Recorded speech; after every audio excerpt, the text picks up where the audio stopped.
Your listing videos on Facebook are most likely missing some important engagement elements to help you stand out, so buyers are just going to scroll on by. But with the 3 tips that I have for you today, you will stop the scroll and get buyers excited for your listing. Let's take a look. So here's your situation. You get your listing video from your photographer and immediately upload it to Facebook, hoping to get tons of views, shares, likes, and showings. The problem is, uploading the video with a just listed headline isn't enough to get the buyer's attention. Remember that you are going up against scandals, dinosaurs, pizza, and black holes. The good news is, there are just a few small tweaks that you need to make when you post your video to make your listing the best it can be and get more views. We are going to do this by creating a better headline.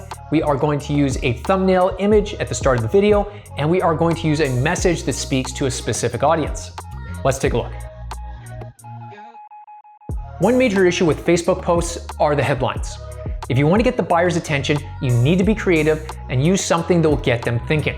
If you look at the newspaper industry, the headline is everything.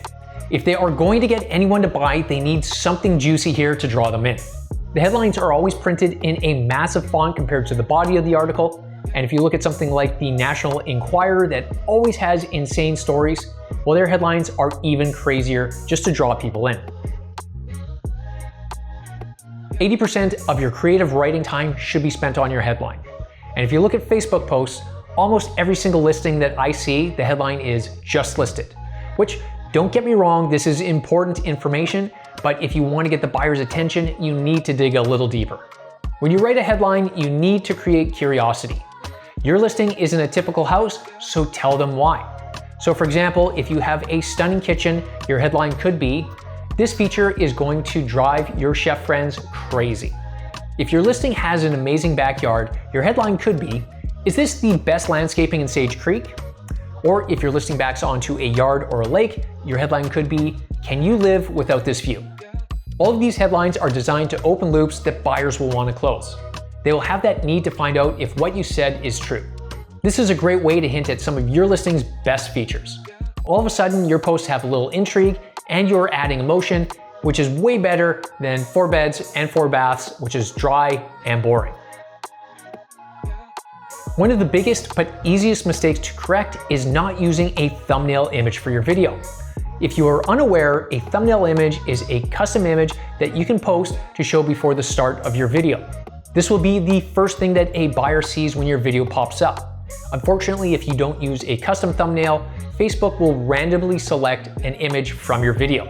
The problem is, this image could easily be from the middle of the video and it is most likely going to be blurry. This is not a very good first impression for your buyer, and they will most likely scroll by.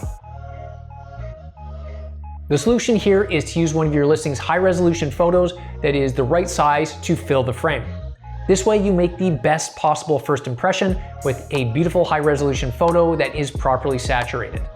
You can also choose the best image that you have, whether it is the front of the house, the back, or something inside, compared to the MLS that requires that you use a front exterior.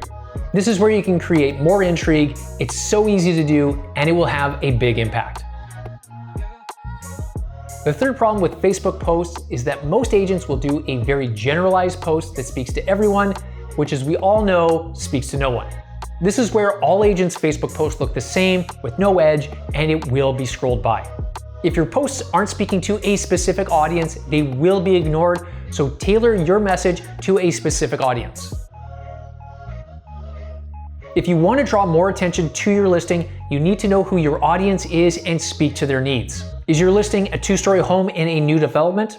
That's perfect for growing families, so speak to their needs. So for example, your message could be, "Does the perfect family home exist?" Well, 123 Fake Street is walking distance from top schools. It has a stunning fenced-in backyard and the perfect bonus playroom for rainy days. This home has everything your family is looking for. If you speak to the buyer's pain points, you can get them interested and draw them in. If you have a 55+ condo, you can talk about maintenance-free living and how it's just minutes away from shops and restaurants. In fact, a 55+ condo is a perfect example of knowing your audience because you are only marketing to people that are 55+, as a general ad just wouldn't make any sense. If you are worried about losing out on audiences that aren't the most likely to buy, don't worry about it because you can just create more content that's tailored to them. You can even run ads to target the right audience, such as 55 plus, to make sure that the right people are seeing the right ads. I love when ads are tailored for me. It just makes it that much easier to find what I'm looking for. This is how I found out about all those workout supplements for a man my age so that I can get jacked without working out. I think that's what it said. So to wrap up, it's tough out there to get attention on social media, so if you want your listing to stand out, you have to do a little more. But with these 3 easy tips, you'll have an attention-grabbing headline, you'll have a thumbnail that will stimulate them visually, and you'll have the right targeted message to find the right buyer and get them excited for more information. Thank you very much for watching the video today, and if you want to stay ahead of your competition, make sure to hit the subscribe button so that you can get the very best real estate marketing tips and advice first. And remember, as always, stand out, sell more, and rebel against bad marketing. I'll see you in the next one.